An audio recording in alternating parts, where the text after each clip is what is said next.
Hello everyone, welcome back to my channel, or welcome if you're new. Welcome to another introduction video. Maybe you've seen my Pan That Palette Roulette introduction, just filmed it.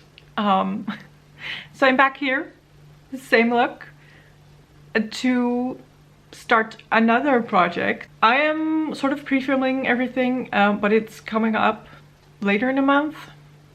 So it's a little bit easier for me to film instead of having to do all the filming at the beginning of the month and then also uploading at the beginning of the month and then having nothing to upload anymore.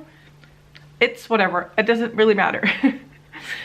I am here to start No Pan Left Behind.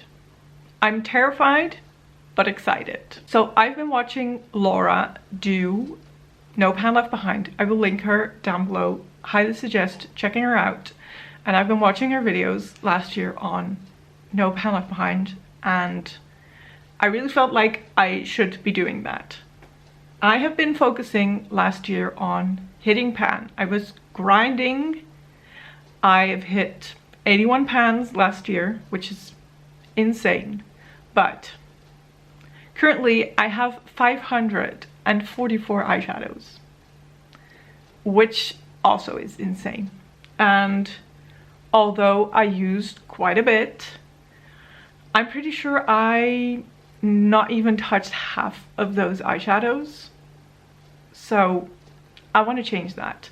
This year I'm gonna not be focusing as much on hitting pan. Of course, I'm having my Pan Those Eyeshadows continue, which in that project it is my main focus to hit pan in those eyeshadows. But outside of that, I just want to get more consistent use on all of my eyeshadows, my entire collection. I'm not really sure how to structure this yet. I think we're just gonna go for it and see how it works and, you know, shape it as I go.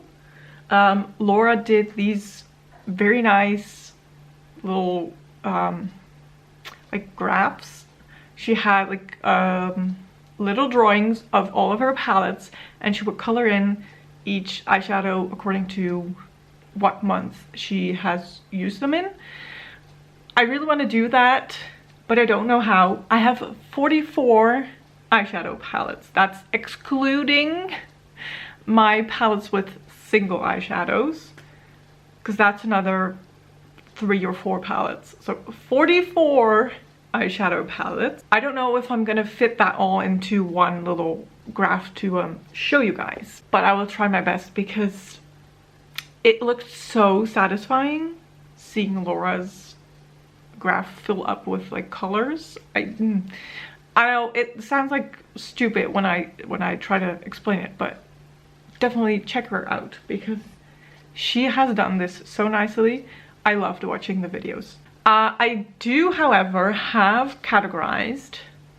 Hello, my neighbor's cat is in our yard looking at me very intensely, which is kind of his normal facial expression.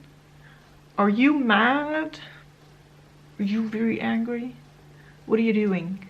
You're drinking rainwater out of a puddle. I'm not forcing you to do that. You could drink water out of your bowl, I'm sure. He's such a chunky boy. I love him. He's so cute. But his facial expression is this. Very intense. But he's very nice.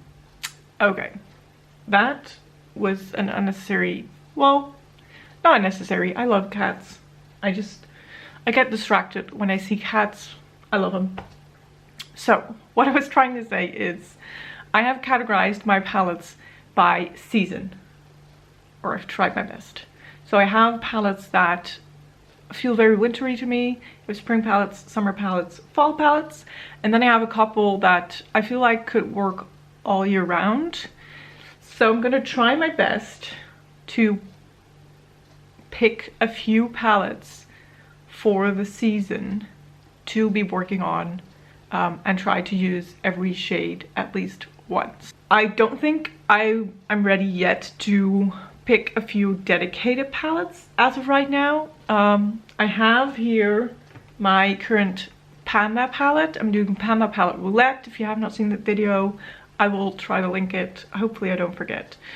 I'm rotating through my palettes instead of focusing on one palette for this entire year. So currently I have my Beauty Bay Midnight palette, which is blues and purples. And I have a custom palette with some singles and some of the ColourPop Nude Mood palette. So I will be working on those. Again, the singles will not really count towards this project. I'm okay if I don't touch all of my singles, but I could keep track and, you know, maybe I will use all of them. So this is what's still in my ColourPop Nude Mood. I could definitely work on this. They're very easy shades to use, but I could use this throughout the year, so there's no really hurry in using those. As of right now, I'm not picking a dedicated palette to be working on or multiple, because 44 palettes in 12 months, I'm gonna have to use more than one palette each month. And there's some big puppies in my collection. I have this Shrek Revolution palette, a lot of shadows, I don't even know, 30 maybe? 30 shadows.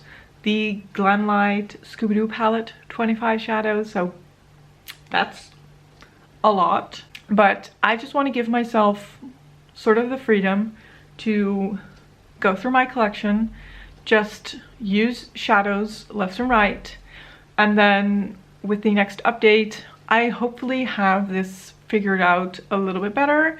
I will be able to shape it up a little bit more, and then I might have to pick some palettes that I want to focus in on for the upcoming month or months or season, or like I said, not really sure how I'm going to do it, but I am going to do it because 544 shadows, that's a lot, and I should use them.